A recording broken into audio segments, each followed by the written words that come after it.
Welcome to Brave Healer Productions. We are waking the world up to what's possible for healing, one brave word at a time.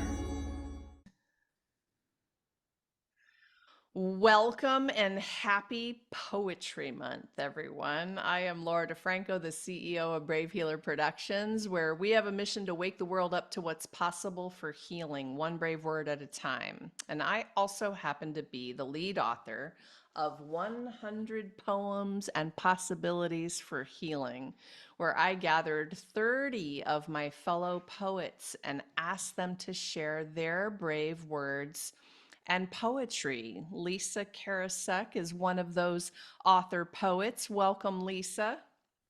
Hi.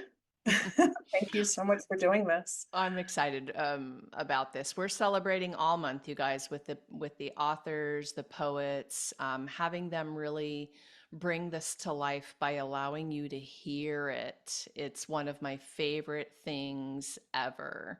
So Lisa is here today to celebrate with me. She is a conscious development practitioner and intuition educator. She's able to update her clients' states of being to assist in healing. Lisa powerfully guides you to a healthier, happier, and more purposeful life and is dedicated and passionate about helping you work with the dynamics of your self relationship. Lisa, what chapter did you do in the book? What number? 5. Okay, so Lisa's chapter number 5, thank you, is called Seeing Myself. That's the whole chapter title, but let's get right to it. Lisa, I would love if you'd read your poem for us today. What's the poem called? The one I'm going to read for you is Still Alive. Okay, the mic is all yours. Thank you. I see you hiding over there in the dark. It's hard to look at what's in front of you. Too many people knocked you down. No more hits, please. I need a break. It's hard to feel and be you. I see you staying in the dark. It's safe and it's comfortable and warm. But there's a shadow cast over you, and people are actually trying to find you. May I put some light on you just for half of one day? I promise it won't hurt you. I hid once too, for a very long time. I allowed all the kicking and punching to keep me afraid. But one day I saw something outside my shadow, and I was curious. When I reached for it, the light brought my hand to life. Startled, I pulled my hand back, but that thing I wanted didn't go away. I sat in my shadow, knees under my chin, my head buried in my arms, just sitting and rocking, intentionally blind to what was outside my dark haven.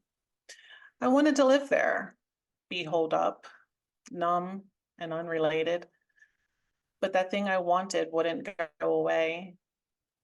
I waited until nighttime to reach for it again. I put my hand outside the shadow, and it was once again lit up.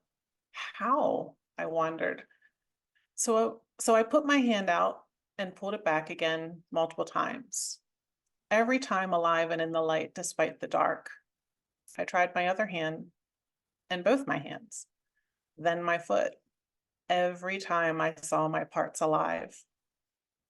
I rested and I slept on it, thought about it for several days, and that thing I wanted never went away. Knees still folded, chin in my elbows. I sat there peering and yelled at it. That thing I wanted wouldn't go away. I stood up and ran out into the light, and I grabbed it and turned, and I wasn't allowed back into the dark. Like a glass wall, I pounded and I pleaded. I was kicked out of my shadow. I stood with my back against the glass wall, barefoot and tattered, in need of a shower. This thing in my hand, I clenched it, hands heavy like weights at the end of my long, dangling arms, clenching this thing. Once in a while, I raised it, opened my palm, and half glanced at it, shoulders hunched away from the glass, not wanting to be there, but too afraid to release myself from it. It's tiring being on my feet for so long. The thing in my hand began to tingle, prickly and vibrating in my hand. I opened my palm and it whirled like a drone or a diamond. It hovered and flew up to my face. It was shiny and it showed me my face. I didn't recognize myself. I made a face. Then I began to cry. Suddenly, my heart felt alive. Someone walked by and handed me a fruit. As I bit, my ears came alive. Traffic and footsteps and city noises, they all came alive. Without consciousness, I stepped away from the wall, walking, distracted, looking this way and that. I felt the concrete under the soles of my feet. It was cool and warm at the same time. I moved and I remembered I'm alive. And so are you, my love. Take my hand. I placed it in your shadow. Grab it and walk with me. I want you to know that you're alive. Thank you. Mm. Thank you. Uh, I get goosebumps when I listen to y'all read. So I'm going back to a line. May I put some light on you? It was in the beginning of your poem. May I put some light on you? Lisa, thank you for that beautiful, beautiful poem. Um, I guess one of the most important things I want people to know about the why behind poetry for me is that it helped me connect with this deeper place beyond the rules of writing. And it feels to me like an expression of soul. And I feel this in your poem today, in all of the author's poems, especially when you guys read them out loud. Can you tell me more about the why behind your poetry? What do you want people to know about this for you? Mm. I'm gonna say in general, it's usually just me like one-offing like how I'm feeling in the minute. But for this book project, I was just exiting a toxic relationship, and I was really deep in all the feelings, coming back to myself. And so, like you said in my bio, I help others with their self relationships, and that's where I was. I'm.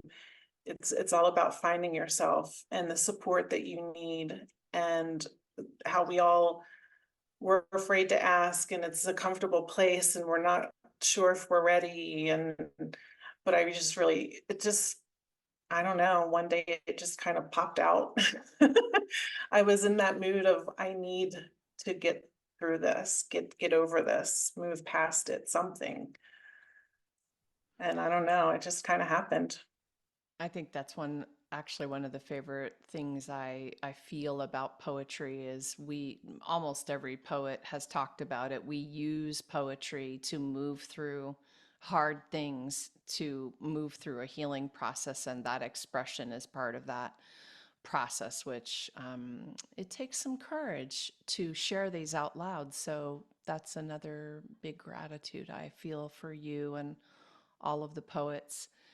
In 100 Poems and Possibilities, each of our poet authors included a prompt for you guys, for our readers to enjoy. So if you don't already have your notebook and pen, you might pause this video and go grab them now, because the next thing I'm going to do is ask Lisa, would you please read the prompt from the book? My pleasure. When feelings overwhelm you, but you're not lost by them, imagine you're another figure in the room looking at you with all of the sympathy and compassion one soul can hold for another. What do you say?